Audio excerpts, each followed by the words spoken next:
मला असं दिसतंय की 2047 पर्यंत मला 100% खात्री आहे, ही तरुण पिढी देशाला अत्यंत वेगाने पुढे घेऊन जाईल. साधारणपणे आज 4% किंवा $4 ट्रिलियन ची ही जी इकॉनॉमी आहे, अर्थव्यवस्था आहे, ती साधारणपणे 2047 येता आपण $30 ट्रिलियन इकॉनॉमीपर्यंत जाऊ. तर येणाऱ्या 20-21 वर्षामध्ये तुम्हाला अत्यंत ट्रान्सपरंट, अत्यंत वेगाने परतावा देणारे पर्याय आपल्या समोर येतील. पुढच्या 20 वर्षामध्ये जी प्रचंड मोठी वाढ अर्थव्यवस्थेमध्ये होताना दिसतीये, त्या वाढीचा फायदा मला थेट माझ्या फायनान्शियल प्लॅनमध्ये कसा घेता येईल? तर त्या दृष्टीने प्रॉडक्ट सिलेक्शन खूप महत्त्वाचं ठरेल. त्याचबरोबर तुम्ही गुंतवलेल्या प्रॉडक्टमध्ये तुम्ही किती काळ त्या ठिकाणी पैसे ठेवताय, याच्यावरती तुमचं यश ठरणार. म्हणजे देश प्रगत होणार आहे याच्यात काही शंका नाही. पण मग त्याचा थेट फायदा आपल्या गुंतवणुकीमध्ये होणार आहे का? हे प्रत्येक तरुण पिढीतल्या मुला-मुलींनी हे समजून घेण्याची गरज आहे, की पुढच्या 20 वर्षात जर 100 पटीने परतावा कमवायचा असेल, तर आपल्याला गुंतवणुकीचे योग्य पर्याय सिलेक्ट करायला पाहिजे आणि त्यामध्ये दीर्घकालीन आपली उपस्थिती दाखवायला पाहिजे. हाय, मी यारदा Kulkarni, founder of Vintage Elephant. Max महाराष्ट्राच्या आजच्या कार्यक्रमामध्ये आणि स्पेसिफिकली स्वातंत्र्य दिनाच्या आजच्या शुभ मुहूर्तावरती आज आपण संदीप सरांना भेटतोय, चतुर्नवा कॉपिटलचे डिरेक्टर. आणि सर आज इथे आपलं स्वागत आहे. थँक्यू. सर, मी ऍक्च्युली म्हणजे खूप दिवसापासून माझं चाललं होतं की तुम्हाला भेटायचंय आणि आजचा दिवस का महत्वाचा आहे ते एक तुम्हाला सांगते. सो ज्यावेळेस आता रिसेंटली वेगवेगळे प्रोटेस्ट झाले, गव्हर्नमेंटच्या अगेन्स्ट काही प्रोटेस्ट झाले, राईट? त्याच्यावरती गव्हर्नमेंटनी काही सोल्युशन्स आणले. म्हणजे इतकी खळबळजनक सध्या सगळी प्रदर्शनं आणि सगळ्यांची वक्तव्य येत आहेत. सो या मुहूर्तावरती असं वाटतं की आज 2026च्या स्वातंत्र्य दिनाच्या दिवशी अशी परिस्थिती आहे भारतामध्ये. आणि इथून पुढे जर आपण 2047चा भारत म्हणतो, ठीक आहे, 100 वर्षानंतर, स्वातंत्र्याच्या 100 वर्षानंतरचा आणि आजपासून 21 वर्षानंतरचा, त्याचं पिक्चर कसं दिसतं तुम्हाला? आर्थिकदृष्ट्या आपण जर विचार केला तर ते पिक्चर बऱ्यापैकी आश्वासक आहे. ओके. परंतु आत्ता 2021ला ह्या घटकेला आत्ताची जी तरुण पिढी आहे, ज्याच्याबद्दल आपण आज चर्चा करतोय, ती इथून पुढच्या 20 वर्षाला स्वतःच्या आर्थिक बाबींकडे कसं पुढे स्वतःला घेऊन जाणार आहे? देशामध्ये ज्या पद्धतीच्या विकासाची गती निर्माण झालेली आहे. कालच एक इंटरनॅशनल एक पेपर प्रकाशित झालाय, ज्याच्यामध्ये भारताबद्दल अतिशय आश्वासक त्यांनी चित्र दिलेलं आहे, की या घटकेला देशा जी प्रगती होतीये, ती जगातील सर्वात चांगली प्रगती आहे आणि येणारा काळ ह्या प्रगतीमध्ये वाढ वाढ होताना दिसतीये. आज साधारणपणे 7.6% या वेगाने आपली अर्थव्यवस्था जर प्रगत होत असेल, तर येणाऱ्या 20-21 वर्षामध्ये कदाचित याच्यामध्ये 10% पर्यंत वाढ होण्याची दाट शक्यता आहे. कारण ह्याचं प्रमुख मुख्य कारण असं असू शकतं, की आपल्याकडे असणारी तरुण पिढी आणि ज्याच्यावरती आपण खूप आश्वासक पद्धतीने पुढे जातोय. साधारणपणे 140-145 कोटीची लोकसंख्या आणि त्यातील 60 ते 65% तरुण पिढी असणारी, की ज्यांचं वय 18 ते साधारणपणे 40 आपण असं धरतो. ही तरुण पिढी काही प्रदर्शनांच्या मध्ये जी दिसली, ती काही प्रमाणामध्ये आहे. परंतु प्रामुख्याने तरुण पिढी ही अत्यंत वेगाने विकास करण्याच्या साठी काम करताना आज देशात दिसते. त्याची अनेक उदाहरणं आपण पाहता येईल. नुकतंच एक प्रायव्हेट ऑर्गनायझेशननी एक सॅटेलाइट आज त्यांनी वरती आपल्या आकाशात सोडलं, ही भारतासाठी खूप मोठी प्राऊड होणारी गोष्ट आपण पाहतोय. आणि त्याही कंपनीमध्ये ती एक नवीन स्टार्टअप होतं. त्याचा जो सीईओ होता अत्यंत तरुण होता आणि त्याची संपूर्ण टीम ही एका पॅशनमध्ये काम करताना दिसत होती. त्याचं कौतुक आपल्या देशातील पंतप्रधानांनी सुद्धा केलेलं आहे. मला असं दिसतंय, की 2047 पर्यंत मला 100% खात्री आहे, की ही तरुण पिढी देशाला अत्यंत वेगाने पुढे घेऊन जाईल. साधारणपणे आज 4% किंवा $4 ट्रिलियन ची ही जी इकॉनॉमी आहे, अर्थव्यवस्था आहे, ती साधारणपणे 2047 येता आपण $30 ट्रिलियन इकॉनॉमीपर्यंत जाऊ, असं साधारणपणे चित्र आहे. क्या बात है! हे खूप मोठं आणि पर्स्पेक्टिव्ह चित्र आहे. म्हणजे ज्या प्रकारे आपण पुढच्या 21 वर्षाचा भारत बघतोय, बरोबर. एक गंमत अशी आहे ना, म्हणजे जेव्हा आता मी विंटेज एलिफंटमध्ये माझ्याकडे फाउंडर्स येतात, मी त्यांच्याशी गप्पा मारते. ते फंड रेझिंगसाठी येतात, वेगवेगळ्या फायनान्शियल सर्व्हिसेससाठी येतात. इतक्या वेगळ्या-वेगळ्या आयडिया, इतकं वेगवेगळं इनोव्हेशन डोक्यात काही-काही म्हणजे असे प्रॉब्लेमचे सोल्युशन्स घेऊन ते येतात.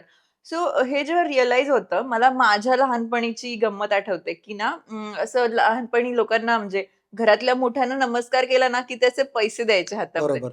असे ₹100 देणार किंवा ₹200 देणार. हं. आणि ना मी ना लहानपणी मला चॉकलेट खूप आवडायचं. मला एक स्पेसिफिक चॉकलेट आवडायचं आणि ते ₹10 ला मिळायचं. मग मी असा विचार करायचे, की ₹100 मला मिळालेत आणि ₹10 ते चॉकलेट आहे.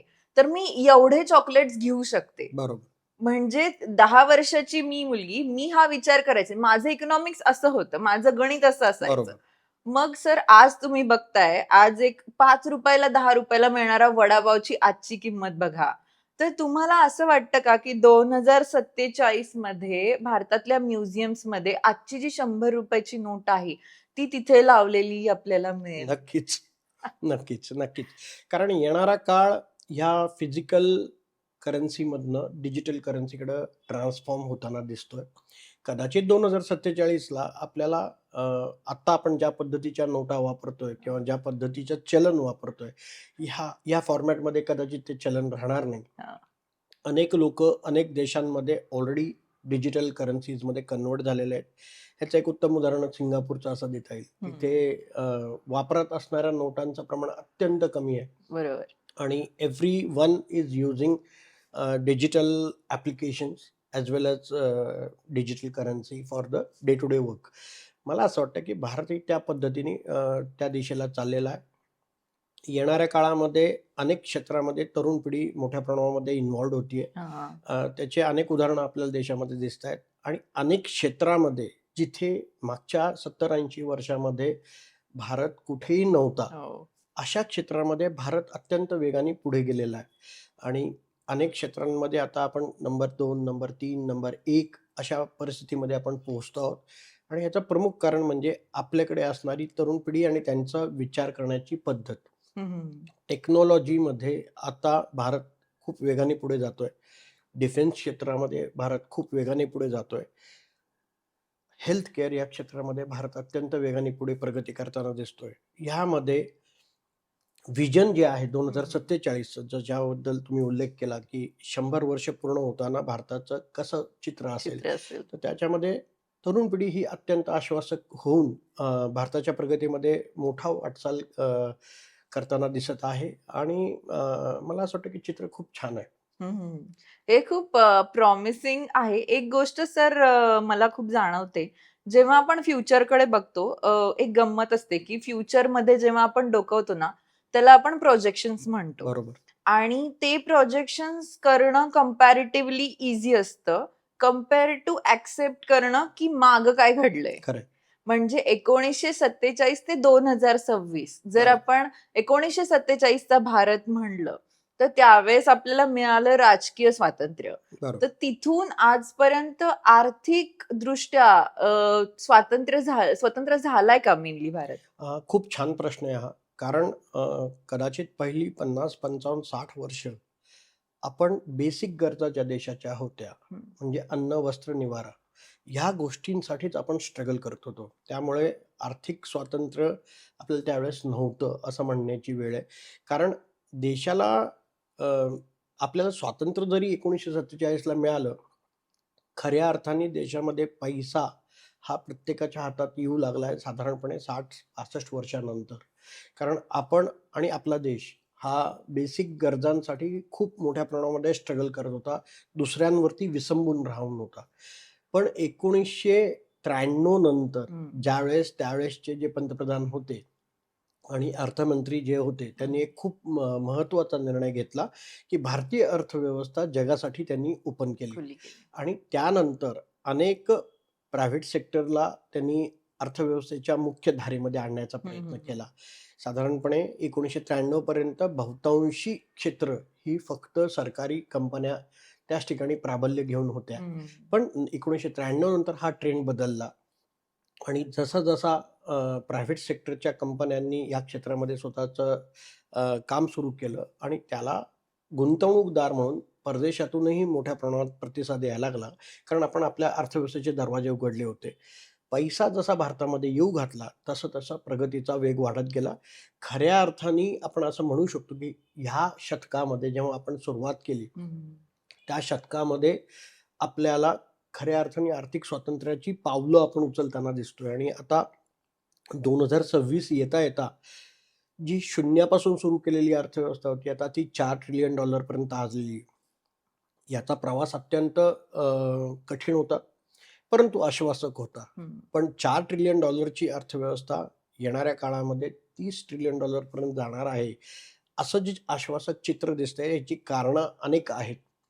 देशामध्ये असणारे वेगवेगळे क्षेत्र, जिथे देश आपापल्या पद्धतीने प्रगती करताना दिसतोय. इतर देशात असणारा एक खूप मोठा अडचणीचा भाग म्हणजे लोकसंख्या. अनेक देशांमध्ये मी अमेरिकेचं उदाहरण घेतो. अमेरिका ही जगातील सर्वात पॉवरफुल असणारी कंट्री आर्थिकदृष्ट्या, इकॉनॉमिकल दृष्ट्या. परंतु आज तिथे 30-32 कोटीच लोक आहेत. हो. आज भारतामध्ये एक स्ट्रेंथ ही आहे, ती आपली लोकसंख्या आहे. 140-145 कोटी लोकसंख्या जी दिसते आपल्याला, त्यातील तरुण पिढी आत्ता भारताला जगातील सर्वात तरुण देश असं म्हणून ओळखलं जात आहे. हम्म. आणि हीच आपली स्ट्रेंथ आपल्या देशाला पुढे घेऊन जाणार आहे.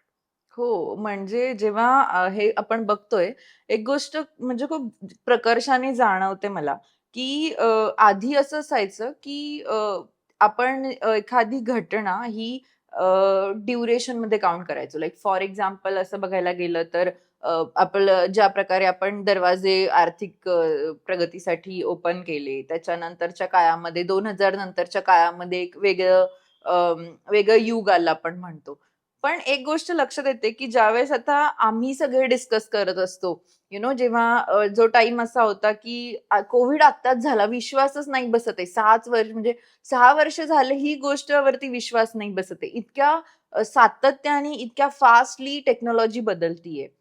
तर ही एवढं सगळं असताना म्हणजे ज्या फास्टली टेक्नॉलॉजी चेंज होतीये, त्याच्यावरती भारतीय अडॉप्ट करतात, इनोव्हेशन्स होतात. तर तुम्हाला असं वाटतं का, की पुढच्या म्हणजे 2047 ज्यावेळेस वर्ष असेल, आपण परत एकदा असेच भेटू आणि स्वातंत्र्य दिन साजरा करत असू. त्यावेळेस अ, भारतामध्ये सिलिकॉन व्हॅली इस्टॅब्लिश्ड असेल, भारताची स्वतःची? नक्कीच असेल. किंबहुना आपण ऑलरेडी या विषयावरती मोठं काम करतोय. भारतातील 2 प्रमुख शहर, ज्या शहरात आता आपण हा पॉडकास्ट शूट करतोय, ते म्हणजे पुणे शहर आणि बंगलोर. येस. हे भारतातले 2 शहरं आहेत, की जिथे अत्यंत वेगाने आय-टी इंडस्ट्रीतल्या कंपन्या आपलं काम मोठ्या प्रमाणामध्ये करताना दिसतायत. आणि प्रामुख्याने ह्या आय-टी कंपन्यांमध्ये संपूर्ण तरुण पिढी वेगाने आपलं स्किल सेट तिथे दाखवत आहे. मगाशी जो तुम्ही उल्लेख केला, की 2047 येता आपण खऱ्या अर्थाने आर्थिक स्वातंत्र्यात जाऊ का? तर हं. त्याचं मला उत्तर निश्चितपणे वाटतंय अशा दृष्टीने. कारण 1947 साली आपल्याकडे असणारे आर्थिक गुंतवणुकीचे पर्याय हं. आणि 2026 पर्यंत येता त्याच्यात झालेली प्रगती. हां. आता 2026 पर्यंतचे आत्ता आपल्यापुढे आर्थिक गुंतवणुकीसाठी असणारे पर्याय हं. ह्याच्यामध्ये ज्या वेगाने बदल झालेला आहे, तर येणाऱ्या 20-21 वर्षामध्ये तुम्हाला अत्यंत ट्रान्सपरंट, अत्यंत वेगाने परतावा देणारे पर्याय आपल्या समोर येतील आणि थोडेसे कॉम्प्लेक्स प्रोडक्ट पण आपल्याला समोर पाहायला मिळतील. मला असं वाटतंय, की आत्ताची जी तरुण पिढी आहे, जी ह्या घटकेला 20-21 वर्षाची आहे आणि साधारणपणे 2047 ला ही 40च्या दरम्यान असेल. बरोबर. तर ह्या पिढीकडे एक आर्थिक बाबींकडे बघण्याचा नजर हं, हं, हं. ही अशी असायला हवी, की पुढच्या 20 वर्षामध्ये जी प्रचंड मोठी वाढ आर्थिक अर्थव्यवस्थेमध्ये होताना दिसतीये, त्या वाढीचा फायदा मला थेट माझ्या फायनान्शियल प्लॅनमध्ये कसा घेता हं, येईल? हं, हं. तर त्या दृष्टीने प्रॉडक्ट सिलेक्शन खूप महत्त्वाचं ठरेल. त्याचबरोबर तुम्ही गुंतवलेल्या प्रोडक्टमध्ये तुम्ही किती काळ त्या ठिकाणी पैसे ठेवताय ह्याच्यावरती तुमचं यश ठरणार आहे. म्हणजे देश प्रगत होणार आहे ह्याच्यात काही शंका नाहीये. पण मग त्याचा थेट फायदा आपल्या गुंतवणुकीमध्ये होणार आहे का? हे प्रत्येक तरुण पिढीतल्या मुला-मुलींनी हे समजून घेण्याची गरज आहे. काही सध्याचे जे प्रचलित प्रकार आहेत गुंतवणुकीचे, लाइक क्रिप्टोकरन्सी किंवा future options in the stock market. ह्या ठिकाणी अत्यंत कमी वेळामध्ये लोकं पैशामध्ये गुंतवणूक करताना दिसतायत, पण पटकीनी बाहेरही पडताना दिसतायत. आपल्याला कुठल्याही पर्यायामध्ये जेव्हा गुंतवणूक करतोय, तर त्या गुंतवणुकीतनं भरघोस परतावा जर हवा असेल, तर त्याला दीर्घकालीन राहण्याची गरज आहे. हा जो डिसिप्लिन वे ऑफ इन्व्हेस्टिंग म्हणतो आम्ही ह्याला, मागच्या पिढीपर्यंत अनेक समजून-उमजून गुंतवणूक करणाऱ्या गुंतवणूकदारांनी याचा प्रचंड मोठा फायदा घेतलाय. एक उदाहरण म्हणून तुम्हाला सांगतो, की मागच्या 20 वर्षापूर्वी एखाद्या व्यक्तीने जर गुंतवणूक केली असेल, तर ती गुंतवणूक त्याच्याकडे साधारणपणे 100 पटीत वाढलेली आहे. एवढा मोठा खूप मोठं. परतावा मागच्या 20 वर्षात घडला भारतातच. तर येणाऱ्या 20 वर्षात हा परतावा किमान तेवढा नक्कीच असू शकेल. पण मग आज तरुण पिढीने नक्की ह्या विचार करायला गरज आहे, की पुढच्या 20 वर्षात जर 100 पटीने परतावा कमवायचा असेल, तर आपल्याला गुंतवणुकीचे योग्य पर्याय सिलेक्ट करायला पाहिजे आणि त्यामध्ये दीर्घकालीन आपली उपस्थिती दाखवायला पाहिजे. त्याच वेळेस देशाच्या प्रगतीचा खरा फायदा ह्या तरुण पिढीला मिळणार आहे. हो सर, म्हणजे ज्यावेळेस हे दिसतं म्हणजे आपण सातत्याने हे बघतोय, की पुढे एक चित्र कसं असेल. म्हणजे मी नेहमी विचार करते, की माझे आजोबा ज्यावेळेस इन्व्हेस्टमेंट करायचे, तेव्हा त्यांचं काय विचार असायचा. मग माझ्या बाबांनी सुरुवात केली, माझी आई इन्व्हेस्टमेंट करायला लागली. हे हे जे चेंजेस झाले, तर बरोबर. गेले वर्षानुवर्ष चातुर्नॉर्क कॅपिटलमध्ये लोकं येतायत, ते तुमच्यासोबत गप्पा मारतायत, गप्पा मारता-मारता इन्व्हेस्टमेंट करतायत. करेक्ट. तर हे सगळं घडतंय, तर तुम्हाला काय वाटतं म्हणजे ज्यावेळेस तुमच्याकडे आजोबा आले, त्यांनी एक काही वर्षाच्या अनुभवानंतर, "नाही, नाही, आता माझ्या मुलाची इन्व्हेस्टमेंट पण तुम्हीच करायची सर." तिथून पुढे आता त्यांचा नातू येतो. ते मला आजोबांनी कार्ड दिलं होतं. "संदीप सर तुम्हीच का? मला जरा तुमच्याशी बोलायचं होतं. मला आजच नोकरी लागलीये." बरोबर. इथपर्यंतचा प्रवास. तर तुम्हाला जो इन्व्हेस्टमेंट पॅटर्न आहे, तो पॅटर्न कसा दिसतो? मी म्हटलं तसं साधारणपणे 25-30 वर्षापूर्वी आलेले आजोबा गुंतवणुकीसाठी चर्चा करताना मला ठेवींमध्ये चर्चा करत होते. अच्छा. पोस्टातील वेगवेगळ्या योजनांबद्दल प्रश्न विचारत होते किंवा पब्लिक प्रॉव्हिडंट फंडाच्या प्रॉडक्टबद्दल ते त्यावेळेस विचारत होते. कारण त्यावेळेस व्याजाचे दरही तेवढे जास्त होते बरोबर. आणि ते आश्वासक प्रॉडक्टमध्ये जाण्याचा प्रयत्न करत होते. तुम्हाला एक उदाहरण देतो, की मागच्या 2 पिढीपूर्वी एखाद्या गुंतवणूकदाराने जमिनीमध्ये गुंतवणूक केलेली आहे अच्छा. आणि ती जमीन त्यांनी सांभाळून ठेवली. हं. मग त्यांनी त्याच्या मुलाला ती जमीन पास ऑन केली. आता मुलगा वयाच्या 50, 55, 60व्या वर्षी आलाय. त्यांनी ती जमीन आपल्या पुढच्या पिढीला दिलेली आहे. 3 पिढ्या ज्यावेळेस ती जमीन सांभाळली गेली, त्यावेळेस त्या जमिनीतनं निर्माण झालेली संपत्ती ही खूप मोठी दिसते.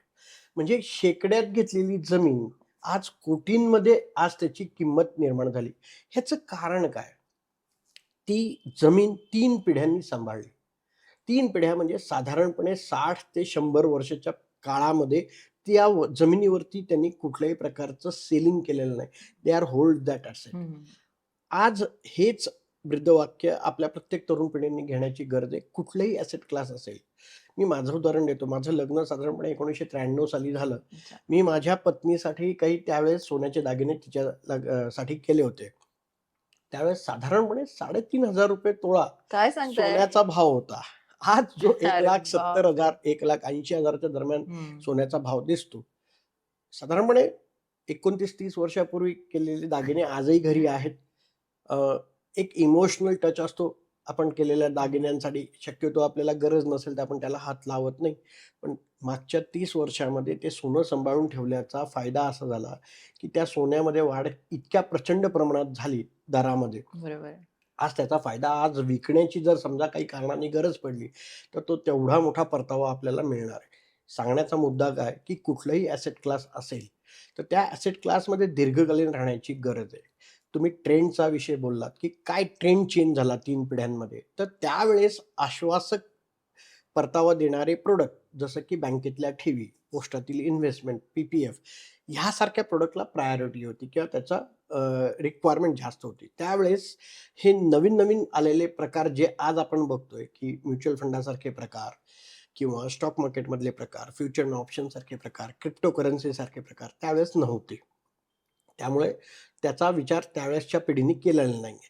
पण जसं-जसं पिढी पुढे गेली, त्यानंतर त्यांची मुलं जेव्हा गुंतवणुकीसाठी आले, त्यावेळेस त्यांना व्याजाचे दर पारंपरिक पर्यायातनं कमी होताना दिसत होते. मग त्यावेळेस त्यांनी इतर पर्यायांना शोध घेण्याचा प्रयत्न केला. आताची पिढी मात्र त्यांना क्विक रिटर्न ह्याच्यात जो मला पर्याय चांगला वाटतो, ज्याच्यात मला आत जाणं आणि बाहेर येणं हे सोपं वाटतं, त्या ठिकाणी ही पिढी पटकिनी जाते आणि मला एक आनंद वाटतो या पिढीचा, तरुण पिढीचा, की ही वेगवेगळे धाडसी निर्णय घेण्यास अत्यंत उत्सुक असतात. फक्त माझं असं म्हणणं आहे, की हे निर्णय घेत असताना आपला मूळ विचार जो आहे, की वेल्थ क्रिएशन, ती वेल्थ क्रिएशनसाठी आपल्याला योग्य विचार संगती स्वतःसाठी करायला लागेल. आपल्या गरजा, नीड्स ह्याप्रमाणे गुंतवणुकीचा योग्य निवड आपण जर केली, तर भविष्यातील ज्या गरजा, नीड्स आहेत त्या आपल्या नक्की पूर्ण होऊ शकतात. सर म्हणजे मी हा प्रश्न विचारण्याचं एक महत्वाचं कारण हे आहे, की ना ज्यावेळेस आपण एक पॅटर्न बघतो, एक इन्व्हेस्टमेंट पॅटर्न म्हणतो बरोबर. किंवा एक पैसे कमवण्याचा पैशाकडे बघण्याचा पॅटर्न आपण म्हणतो. तर हे यामुळे विचारलं गेलंय बिकॉज ज्या वर्षांमध्ये ती पिढी वाढतीये, तर हं. तो एका समाजाचा पॅटर्न बनतो. बरोबर. अगदी. बहुतेक असं असू शकेल, की म्हणजे ज्यावेळेस आजोबांच्या काळामध्ये ऑलरेडी ब्रिटिशांकडनं स्वातंत्र्य मिळालं, जाताना ते सगळं काही घेऊन गेल्यामुळे आपल्याकडे शून्यापासून सुरुवात करावी अगदी. लागलेली. बरोबर. टू द पॉइंट जेव्हा नातू धाडसी निर्णय घेतोय, कारण मे बी त्याच्याकडे आता फॉल बॅक करण्यासाठी काहीतरी शिल्लक आहे, खरंय. की ज्याच्यामुळे तो एक डिसिजन घेऊ शकतोय, एक काहीतरी धाडसी निर्णय घेऊ शकतो. हा जो पॅटर्न आहे, तर ह्याला आपण जेव्हा 2047 मध्ये बघितलं, तर आजचा 21 वर्षाचा व्यक्ती ज्याच्याकडे 10 लाख रुपये आहेत बरोबर. आत्ताच्या बरोबर. कंडिशनमध्ये, तर त्यांनी असं काय करावं, की 2047 मध्ये ज्यावेळेस तो 40 मध्ये असेल, त्या टायमिंगला असं काय करणं गरजेचं आहे, की ज्याच्यामुळे एक फायनान्शियल फ्रीडम आपण जे म्हणतो, ते अचीव्ह करण्याच्या तो जवळ जाऊ शकेल? अ, पूर्वीच्या पिढीला जर तुम्ही बघितलं, की त्यांच्याकडे काहीच नव्हतं. म्हणून तुम्ही जो उल्लेख केला, की शून्यातनं सुरुवात करायची होती. घर नव्हतं, मला इतर बेसिक गरजा नव्हत्या. त्यामुळं त्या गरजांसाठी लागणारा पैसा पहिल्यांदा उभं करणं ही माझी गरज होती हं. आणि त्यासाठी माझ्याकडे असणारं उत्पन्नाचं स्रोत हे सुद्धा टिकून राहणं आणि त्यातनं मला मिळणारं उत्पन्न जे काही मिळत होतं त्यातनं पैसा बाजूला पाडणं, हे एक साधारणपणे एक अप्रोच त्यावेळच्या पिढीकडे होता. त्यावेळेस उत्पन्नही कमी होतं आणि खर्चही कमी होते. आत्ताच्या पिढीकडे ऑलरेडी आजोबांनी, बाबांनी एक बेसिक गरजा तयार करून ठेवलेल्या आहेत. म्हणजे काय? घर घेऊन ठेवलेलं आहे, घरात गाड्या आहेत, घरातील सुखसुविधा आज तयार. त्यासाठी त्यांना नवीन पुन्हा पैसा टाकण्याची गरज नाही. वयाच्या 20 वर्षी आजोबांनी सुरुवात केली त्यावेळेस आजोबांचं असणारं उत्पन्न, वयाच्या 20व्या वर्षी वडिलांनी सुरू केलेलं उत्पन्न आणि आज वयाचा 20 वर्ष असणारा मुलगा प्रत्यक्षात जेव्हा कमवायला सुरुवात करतो, तो सुरुवातच लाखांनी करतो. हां, बरोबर आहे. आलं लक्षात? त्यामुळे उत्पन्नच मुळात जास्त आहे. मला बेसिक गरजांवरती काम करायचं नाहीये. हं, हं. मग माझ्याकडे एक साइझेबल पैसा बाजूला पाडू शकतो. हं. परंतु सध्याच्या पिढीकडे अ, जगण्याकडे बघण्याचा दृष्टिकोन असा आहे, की बाबा मला कमी पैसे कमवतो, तर मला थोडंसं अपग्रेड करायचंय माझं लाईफ. म्हणजे मला सगळ्यात चांगल्या प्रकारची गाडी घ्यायची आहे. सगळ्यात चांगल्या ठिकाणी जेवणासाठी फॅमिलीला घेऊन जायचं आहे. चांगल्या-चांगल्या शहरांमध्ये मला फिरायला जायचं आहे. ह्या ज्या ड्रीम्स आहेत, त्याच्यासाठी मोठ्या प्रमाणामध्ये खर्च होताना दिसतोय. माझं असं मत आहे, की तरुण पिढी असेल तरी त्यांनी उत्पन्नातील बऱ्यापैकी पर्सेंटेज ऑफ अमाउंट ही पुढच्या भविष्यासाठी टाकणं गरजेचं आहे, इन्व्हेस्ट करणं गरजेचं आहे. सगळ्यात महत्त्वाचा ज्याचा उल्लेख तुम्ही आत्ता केला, की 6 वर्षापूर्वी आलेला कोविड लोकं विसरून गेले. हो. परंतु याचा अर्थ असा नाहीये की येणाऱ्या काळामध्ये पुन्हा कोविडसारखी परिस्थिती भारतामध्ये येणारच नाही. माझं असं मत आहे की या तरुण पिढींनी आता इमर्जन्सी फंडाकडेही सिरियसली बघण्याची गरज आहे. जेणेकरून किमान 3 ते 6 महिन्याचा खर्च आपला कायम आपल्या हातामध्ये असणं गरजेचं आहे. उद्या कुठल्याही कारणाने आपला व्यवसाय बंद पडला किंवा नोकरी गेली, तर नवीन नोकरी शोधण्यासाठी किंवा नवीन व्यवसाय सुरू करण्याआधी जो मधला काळ असतो, ज्याच्यामध्ये आपल्याकडे उत्पन्न नसतं, त्या पिरियडसाठी आपण आत्तापासूनच पैसे बाजूला ठेवणं गरजेचं आहे. आणि मग ते ठेवलेले पैसे सेव्हिंग खात्यामध्ये ठेवणं, म्हणजे आपण काहीतरी केलं हे चुकीचं आहे. तुम्हाला त्याच्यासाठी सुद्धा अत्यंत चांगले प्रॉडक्ट आता बाजारामध्ये आहेत, की जिथे तुम्हाला 24 तासात पैसे मिळतील आणि व्याज मात्र तुम्हाला अत्यंत चांगलं मिळेल. अशा चांगल्या परतावा देणाऱ्या आणि अत्यंत सेफ असणाऱ्या प्रॉडक्टचा वापर त्यांनी करणं गरजेचं आहे. भविष्यात आता ज्या पद्धतीने वेल्थ क्रिएशन ह्या तरुण पिढीला करायची आहे, अत्यंत वेगाने 10,00,000चे 10,00,00,000 करायचे आहेत. तर 10,00,00,000 करण्यासाठी योग्य पर्याय कोणते? आर्थिकदृष्ट्या ते मला नक्की परत मला एवढा मोठा पर्याय करून देतील का? टॅक्सेशन हा एक महत्त्वाचा भाग आहे, की मला परतावा तर मी वाढवण्यासाठी प्रयत्न करतोय, पण त्याच्यावर लागणारा टॅक्स किती आहे? त्याला स्मार्ट टॅक्स प्लॅनिंग पण करण्याची गरज आहे. सगळ्यात महत्त्वाचं कुठल्याही प्रकारची गुंतवणूक करताना ट्रान्सपरन्सी किती आहे? माझे पैसे नेमके कुठे आहेत? हे प्रत्येक गुंतवणूकदाराला माहिती असणं गरजेचं आहे. मी मगाशी उल्लेख केला क्रिप्टोकरन्सीचा. क्रिप्टोकरन्सी किंवा तत्सम प्रॉडक्टबद्दल तरुण पिढी खूप आकर्षित होते. परंतु त्यात किती ट्रान्सपरन्सी आहे? आपण वॉलेटमध्ये जेव्हा कॉइन घेतो वेगवेगळ्या प्रकारचे, त्या कॉइनमध्ये जेव्हा आपली गुंतवणूक होते, ते गुंतवणूक नेमकी गेली कोणाकडेपर्यंत आणि ते वाढतंय कशासाठी? याचा अभ्यास, याचं नॉलेज खूप कमी लोकांकडे आहे. माझं असं मत आहे, की जिथे ट्रान्सपरन्सी आहे आणि जिथे लीगली पैसा आपण इन्व्हेस्ट करू शकतो, त्याच आर्थिक पर्यायांकडे प्रत्येक व्यक्तीने जावं आणि त्यातनं आपली रात्रीची झोप सुखाने लागू शकते आणि भविष्यातील वेल्थ वाढवू शकते. आणि आश्वासक ज्या पर्यायांकडे आपण बघतोय, की जिथे आपल्याला खात्रीशीर आपल्याला गुंतवणूक वाढवून मिळणार आहे. मग त्यामध्ये जमीन आलं, सोनं आलं, वेगवेगळ्या प्रकारच्या योजना ज्या बाजारात आज म्युच्युअल फंडाच्या माध्यमातून उपलब्ध आहेत. किंवा जर आपला अभ्यास खूप चांगला असेल अर्थव्यवस्थेच्या बाबतीत, तर अत्यंत चांगल्या कंपन्यांमध्ये आपण थेट भागीदारी शेअर बाजारामध्ये जाऊन घेऊ शकतो. अशा अनेक पर्यायांमध्ये तुम्ही नक्की विचार करायला हवा. कारण ह्या ठिकाणी आपल्याला ट्रान्सपरंट गोष्टी दिसतात. अशा नॉन ट्रान्सपरंट प्रॉडक्टमध्ये जाणं ही खूप मोठी रिस्क आहे. आता भारतामध्ये नुकतीच एक मोठी घटना घडली. गेल्या 12, 15, 20 वर्षामध्ये भारतातील एका राज्यामध्ये एक असा भाग निर्माण झाला, त्याला म्हणजे गुजरातमध्ये याला गिफ्ट सिटी असं म्हणतात. त्या रूटनी जर इन्व्हेस्टमेंट करायच्या ठरल्या, तर तुम्हाला अक्षरशः इंटरनॅशनल मार्केटचे दरवाजे ओपन झालेत. फक्त भारतामध्येच गुंतवणुकीच्या संधी आहेत असं नाहीये. जगभरामध्ये आपल्याला गुंतवणूक करण्यासाठी वेगवेगळ्या देशांमध्ये संधी मिळत असतात. मग आपल्याला एक सामान्य गुंतवणूकदार म्हणून अशा मार्गातनं इतर देशात गुंतवणूकच्या संधी शोधता येत असतील, तर त्याही संधींकडे बघायला हरकत नाही. मी उदाहरण असं देतो, की मागच्या साधारणपणे 2 वर्षामध्ये भारतातील शेअर बाजारामध्ये फार काही मोठी ग्रोथ झालेली नाहीये. किंबहुना भारतातील अनेक पर्यायांमध्ये गुंतवणुकीतनं फार मोठे रिटर्न आले नाहीत. पण ह्याच काळामध्ये जगातील इतर देशांमध्ये मात्र खूप मोठी प्रगती झाली. त्या देशामध्ये जर आपण गुंतवणूक केली असती, तर त्याचा फायदा आपल्या गुंतवणुकीतनं आपल्याला मिळाला असता. तर येणारा काळ हा अत्यंत चॅलेंजिंग असू शकतो जगभरात. आता आपण सध्या पाहतोय, की जग किती अस्थिर आहे बरोबर. वेगवेगळ्या युद्धांमुळं. हा काळ आणखीन वाढू शकतो. मग तरुण पिढीने आत्ताच्या 2047चं जेव्हा नियोजन करायचंय, ह्या सगळ्या बाबींचा विचार करून गुंतवणुकीचे पर्याय करणं, स्वीकारणं, योग्य अभ्यासपूर्वक करणं. जर आपल्याला त्यात काही अडचणी असतील, तर योग्य आर्थिक सल्ला घेणं हे अत्यंत गरजेचं आहे.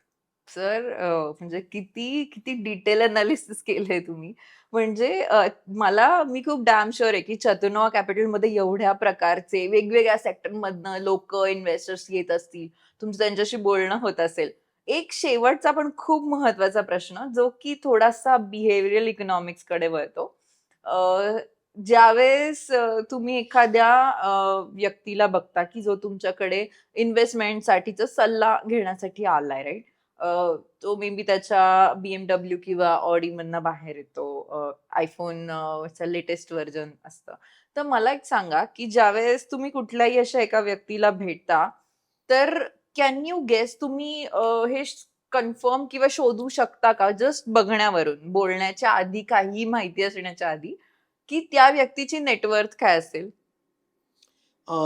साधारणपणे how how that guy looks हां. आणि how he actually talked about the wealth, okay. ह्या 2-3 गोष्टींवरनं सुद्धा आपल्याला एक अंदाज येऊ शकतो, की हा आत्तापर्यंत ज्या यशाला पोहोचलाय, त्याच्या मागे त्यांनी केलेलं नियोजन आणि इथून पुढच्या काळामध्ये त्याच्या स्वतःच्या काही ड्रीम्सला अचीव्ह करण्यासाठी तो आज आपल्याकडे येतोय. हं, हं. तर त्याचा अंदाजे काय असू शकतं? तर सगळ्यात सोपा भाग आहे, की त्याचा पॅन कार्ड नंबर जर मिळाला, तर you will get all the data from the systems. पण मुख्य विषय काय आहे, की तो माणूस किती श्रीमंत आहे किंवा किती मोठा आहे, हं, हं. ह्याच्यापेक्षा त्याचा बघण्याचा दृष्टिकोन कसा आहे, हं, हं. त्याच्या भविष्यासाठी हा खूप मॅटर करतो. मी चतुर्नवाच्या माध्यमातून इथे प्रेक्षकांना सांगू इच्छितो, की मी स्वतः सेकंड जनरेशन इन्व्हेस्टर डिस्ट्रिब्युटर आहे. अच्छा. माझे बाबा या क्षेत्रामध्ये 47 वर्षापूर्वी आले. त्यानंतर त्या क्षेत्रात काम करत असताना अनेक छोटे रिटेल इन्व्हेस्टर्स आज आमच्यापर्यंत पोहोचले. हं. मला स्वतःला या क्षेत्रात येऊन 30 वर्ष झाली आहेत आणि आता माझी पुढची पिढी, माझी मुलगी या क्षेत्रामध्ये आपल्या संपूर्ण गुंतवणूकदारांचा हात पकडून त्यांना पुढे घेऊन जाताना दिसते. सांगण्याचा मुद्दा काय, की जेव्हा 3 पिढ्या या क्षेत्रामध्ये काम करतात, हं. त्यावेळेस त्यांचा असणारा एक्सपिरियन्स, हं, हं, त्यांचा हं. असणारा अभ्यास हा त्या गुंतवणूकदारांना खूप महत्त्वाचा वाटतो. त्यातनं मिळणारे सल्ले योग्य पद्धतीने जातात आणि त्यातनं एक गुंतवणूकदार, त्याला आम्ही हॅपी इन्व्हेस्टर असं म्हणतो. अच्छा. आनंदी गुंतवणूकदार आणखीन 4 गुंतवणूकदारांना घेऊन येत असतो, हां, की हां, हां. नाही माझा अनुभव अत्यंत चांगला आहे. तर तुम्ही सुद्धा नक्की विचार करायला हरकत नाही आणि अशातनंच मला असं वाटतं, की आर्थिक एक स्वातंत्र्याकडे असणारी वाटचाल ह्या माध्यमातनं होत असते. नक्कीच सर. आज आपण भेटलो दोघं जण, खूप गप्पा झाल्या हो, आणि मेनली जे डिस्कस करायचं होतं मला, की पुढचं भविष्य कसं असणार आहे, ते खूप आश्वासक दिसतं नक्कीच. आणि मी नक्की सांगते, की या माध्यमातून आपल्याला अजून जास्त इन्व्हेस्टर्स, अजून जास्त लोकं, की जे भारताच्या ॲक्चुअली सक्सेसमध्ये कॉन्ट्रिब्युशन करतायत, तर त्यांच्यासोबत अजून जोडायला मिळेल. त्याच्यातनं अजून डिस्कस करता येईल. मला ॲक्चुअली खूप काही बोलायचंय तुमच्याशी. तर आपण आपण एक काम करूया. आपण परत एकदा भेटूया नक्की या. आणि अजून इंटरेस्टिंग क्वेशन्सवरती बोलूया. नक्कीच. आणि आय विश यू की आजच्या दिवशी, स्वातंत्र्य दिनाच्या दिवशी तुम्हाला खूप शुभेच्छा. जस्ट नॉट फॉर की आपण आज डिस्कस केलं, पण या माध्यमातून तुम्ही भारताच्या प्रगतीचा हिस्सा बनताय, त्याच्यात कॉन्ट्रिब्युशन करताय. सो तुमचं जेन्युइनली अभिनंदन धन्यवाद. आणि असंच भरभराट होत राहो.